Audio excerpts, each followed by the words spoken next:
नमस्कार, मैं अमित और आप देख रहे हैं आंखें न्यूज 24। कांग्रेस नेता कन्हैया कुमार ने कहा है कि आज से बिहार कांग्रेस ने एक श्रृंखला की शुरुआत की जिसका नाम 20 साल 20 सवाल है। हर दिन कांग्रेस पार्टी के एक नेता बिहार से जुड़े मुद्दे पर 20 साल डबल इंजन की सरकार से सवाल करेगी और उन्होंने कहा कि उससे जनता की तरफ से सवाल पूछे जाएंगे। शुरुआत की है जिसका नाम है 20 साल 20 सवाल। हर दिन पार्टी की तरफ से कोई भी अधिकृत व्यक्ति बिहार के जो 14 करोड़ लोग हैं उनसे जुड़े हुए जो मुद्दे हैं, चाहे वो नौकरी का सवाल हो, पलायन का सवाल हो, भ्रष्टाचार का सवाल हो, अपराध का सवाल हो, रोजी रोजगार, कपड़ा मकान, शिक्षा, स्वास्थ्य, सड़क, बिजली, पानी, बिहार के लोगों के जो मुद्दे हैं उस पर मौजूदा तथाकथित बीमार बेकार डबल इंजन की सरकार ने 20 साल में क्या किए हैं उससे सवाल जो है पूछे जाएंगे जनता की तरफ से, आपके माध्यम से जनता के लिए।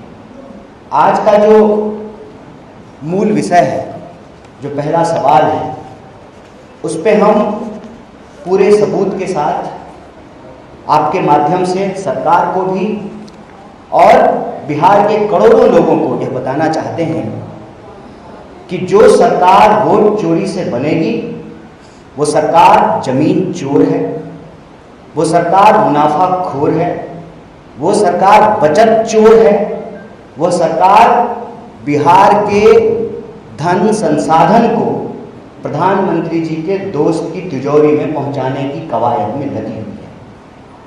अदानी जी के वारे न्यारे हैं, तमाम देश के पोर्ट, एयरपोर्ट, खान खदान उनकी झोली में पहुंचाने के बाद जो फकीर कहते थे कि झोला उठा करके चले जाएंगे, अब जो है बिहार की बारी है। प्रधानमंत्री जी के दोस्त के बारे न्यारे हैं, अदानी जी ने बिहार में भी पांव पसारे हैं और ये हम सबूत के साथ बोल रहे हैं। बिना सबूत का कोई बात हम लोग नहीं करते हैं। प्रश्न ये है कि बिहार में अदानी जी को 1 रुपए प्रति एकड़ की दर से 1000 एकड़ जमीन जो है भागलपुर में, पीरपैती में आवंटित कर दी गई। इससे 3 महत्वपूर्ण सवाल पैदा होते हैं। पहला, बड़े जोर जोर से गला फाड़ करके केंद्र की सरकार ने कहा कि हम बिहार को हजारों करोड़ का प्रोजेक्ट दे रहे हैं और पावर प्लांट बनाने के लिए जो 21,000 करोड़ आवंटित किए गए उस प्रोजेक्ट को सरकार जो है वापस ले ली और प्रधानमंत्री जी के जो मित्र हैं वो प्रोजेक्ट जो है उनको सौंप दिया गया है। मतलब वह जो हजारों करोड़ बिहार को पैकेज देने की बात की जा रही थी वह सिर्फ और सिर्फ प्रचार था, बिहार के लोगों को कुछ नहीं मिला है। दूसरा जो विषय है कि यह जो प्रोजेक्ट है जिसकी हम चर्चा कर रहे हैं पावर प्लांट की, असल में इसकी शुरुआत यूपीए सरकार के दौरान हुई थी। भूमि अधिग्रहण शुरू हुआ था और उस वक्त ये राज्य सरकार और केंद्र सरकार को मिलकर के यह प्रोजेक्ट बनाना था। मौजूदा केंद्र सरकार ने इस प्रोजेक्ट को अपने दोस्त, इस प्रोजेक्ट के संबंध में जो राज्य सरकार की भूमिका थी वो तो राज्य सरकार ने निभाई, लेकिन जो बजट आवंटित किया गया था, जिसका बहुत प्रचार किया गया था, उस बजट से केंद्र की सरकार ने हाथ खींच लिया। और जब तीसरा जो महत्वपूर्ण बिंदु है, इसको सिलसिलेवार ढंग से आप देखेंगे तो इस बजट में, इस प्रोजेक्ट में जितना अंबानी जी खर्च करने का प्रॉमिस, अदानी जी, माफ कीजिएगा, क्या करें दोनों एक ही हैं, बड़ा नाम मिलता जुलता है। अदानी जी कह रहे हैं कि हम 25,000 करोड़ में जो है ये प्रोजेक्ट बनाएंगे और सरकार जो है उसके पास भी 21,000 करोड़ आवंटित था। पहला प्रश्न ये है इस प्रोजेक्ट से संबंधित, फिर ये प्रोजेक्ट जो है अदानी जी को क्यों दे दिया गया। दूसरा प्रश्न ये है, एक असेसमेंट के हिसाब से इस प्रोजेक्ट से कुल 1 लाख करोड़ का मुनाफा होना है, बचत होना है।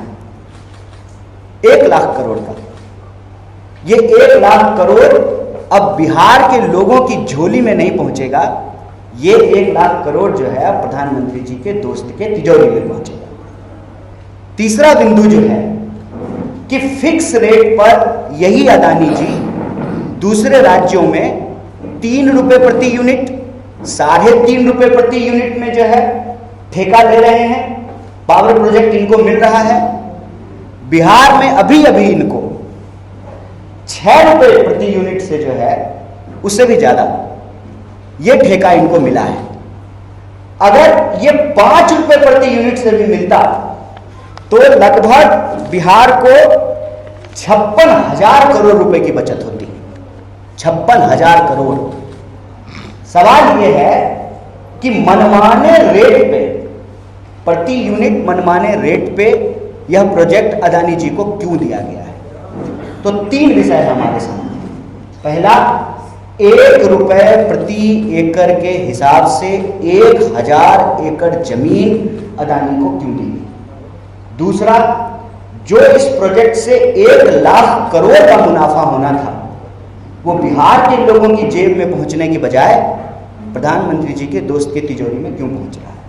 और तीसरा, सुविधा अनुसार 6 रुपए से भी ज्यादा प्रति यूनिट में जो है इनको ठेका मिला है, जबकि उत्तर प्रदेश में 3.5 रुपए में और अभी जनवरी में ही बंगाल में जो है इनको 3.5 रुपए में के फिक्स रेट पर ठेका दिया गया है। तो बिहार के साथ यह अन्याय क्यों किया जा रहा है?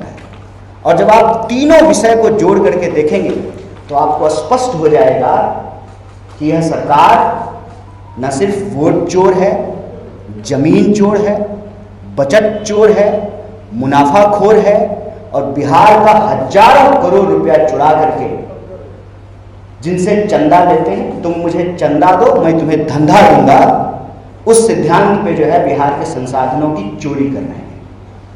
इसी से विषय से जुड़ा हुआ एक बात और आपके प्रकाश में लाना चाहता हूं। हम क्यों कहते हैं कि वोट चोरी की सरकार जमीन चोर होती है? बिहार का बच्चा बच्चा घर घर में लोग ये जानते हैं कि पिछले कई महीनों से वरन कई सालों से यह हल्ला हो रहा था, सर्वे होगा, सर्वे होगा। हर कोई जिनके पास भी थोड़ी बहुत जमीन है, 1 कट्ठा 10 धूर, 2 कट्ठा 5 कट्ठा जमीन का कागज लेकर के ब्लॉक का चक्कर लगा रहे थे। घुसखोरी, संगठित घुसखोरी के उस चक्र में फंस रहे थे। जमीन का कागज निकलवाने के लिए, नक्शा का फोटो स्टेट करवाने के लिए, रसीद कटवाने के लिए। असल इनको जमीन की सर्वे नहीं करनी है। जनता का जमीन जनता के पास नहीं रहने देनी है। यह सर्वे नहीं है, इनकी गिद्ध नजर बिहार की जमीनों पर है। सर्वे के माध्यम से ये पता किया जाए कि कहां कहां गैर मुतलवा जमीन है और लठैत की तरह, अपने दोस्तों की लठैत की तरह सरकार जो है, जिनके पास भी कागज में थोड़ी बहुत गड़बड़ी हो, मोटेशन नहीं हुआ हो, बाबा 3 भाई थे, दादा 3 भाई थे, तो तीसरा का हिस्सा कहाँ है? बहन की शादी हो गई, कोई विधवा है, समय पर रसीद नहीं कटा है, उन जमीनों को कब्जा करके शासन प्रशासन जो हमारे टैक्स के पैसे से चलती है उसका डंडा इस्तेमाल करके उन जमीनों को अपने दोस्तों को सौंपने की ये पूरी मुहिम चलाई जा रही है। अखबार का बिल आया है, वो भी 150 रुपए का। आजकल अखबार पढ़ना भी महंगा होता जा रहा है। अरे बस इतनी सी बात। हाँ, अच्छा ये क्या है? ये है बिहार झारखंड का उभरता हुआ न्यूज पोर्टल, जहां मिलती है देश दुनिया, बॉलीवुड और खेल से जुड़ी सारी खबर, वो भी बस एक क्लिक पर। अच्छा हाँ, अगर आपको भी रहना है न्यूज से अपडेट तो आज ही सब्सक्राइब करें हमारे न्यूज पोर्टल को। आंखें न्यूज 24, नजर हर खबर पर। अगर आपने अभी तक हमारे चैनल को सब्सक्राइब नहीं किया है तो हमारे चैनल को जल्द से जल्द सब्सक्राइब करें, लाइक करें, शेयर करें। राजधानी पटना में कई वर्षों से शिक्षा में उत्कृष्ट योगदान दे रहा है Lohia Nagar Mount Carmel high school Kankarbagh Patna. यहाँ नर्सरी से कक्षा 12वीं तक की होती है पढ़ाई। 10वीं और 12वीं बोर्ड परीक्षा में 100% अंक का रिकॉर्ड। एक ऐसा स्कूल जहां पठन पाठन के साथ साथ बच्चों के संपूर्ण विकास का रखा जाता है ख्याल। खेलकूद, सांस्कृतिक गतिविधि, मैथ ओलंपियाड, साइंस ओलंपियाड और बहुत कुछ। आज ही कराए नामांकन की प्रक्रिया जारी है। संपर्क करें DS/16 Gayatri Mandir road, housing board colony east, Indira Nagar, Kankarbagh, Lohia Nagar, Patna. हमारा पिन कोड है 800020। पटना में कई वर्षों से शिक्षा में अहम योगदान दे रहा है Gyansthali high school Alamganj Patna city, जहां 10वीं और 12वीं की बोर्ड परीक्षाओं में 100% अंक प्राप्त कर रहे हैं बच्चे। एक ऐसा स्कूल जहां न केवल होती है पढ़ाई बल्कि साथ ही साथ होती है कल्चरल एक्टिविटी, स्पोर्ट्स एक्टिविटी से जुड़े गेम्स, मैथ ओलंपियाड से लेकर साइंस ओलंपियाड, जहां बच्चों के लिए स्कूल कैंपस अत्याधुनिक सुविधाओं से लैस, छोटे बच्चों के लिए वाहन और ट्रांसपोर्ट की विशेष सुविधा। तो देर किस बात की, आज ही कराएं अपना नामांकन Gyansthali high school Alamganj Patna city में, जहां नामांकन की प्रक्रिया जारी है। संपर्क करें पुलिस चौकी Alamganj main road near Alamganj थाना, पटना, बिहार 800007।